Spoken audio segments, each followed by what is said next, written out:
When I'm first talking to new buyers, it's very important to establish rapport and to begin building trust. This is a pretty intense and intimate interaction, and we're dealing with a lot of your money.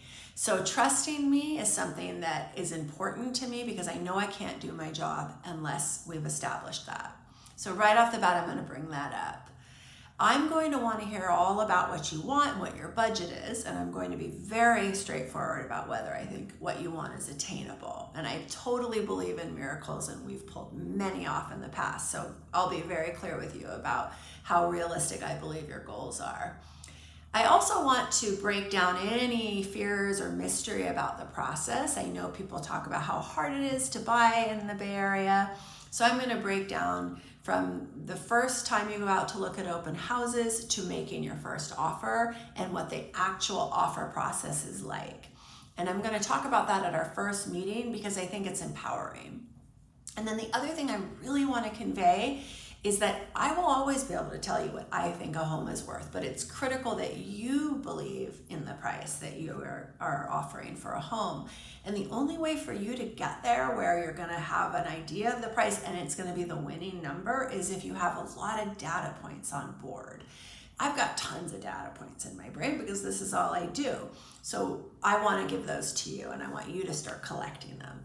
So I'm going to ask you to send me an email or to share with me homes that you've seen sell recently that you think you might have offered on. That way I can start to educate you in reverse. So I can say, oh, that house on A Street, you know what was special about that was that the yard, had access to a park. And the house on B Street, why that sold so low was it needed a new foundation and a roof. And then the house on C Street, the issue there, the reason it went so high is the person who bought it was the sister of the neighbor and they were an outlier. So I'm going to start breaking down specific properties for you so you can already start collecting data. Then I'm going to talk to you a little bit more about how I end up educating you. So whether we're going to go out and do it in person right away or not, I'm going to advise that we start pulling disclosure packets on new properties so that I can start talking to you about how to read them and what to look for. I have written a key to break down the disclosure packet because it can feel overwhelming, and I'll share that with you. So my goal in that first call is that when you get off the phone, you feel like, oh my gosh, I just went to real estate college.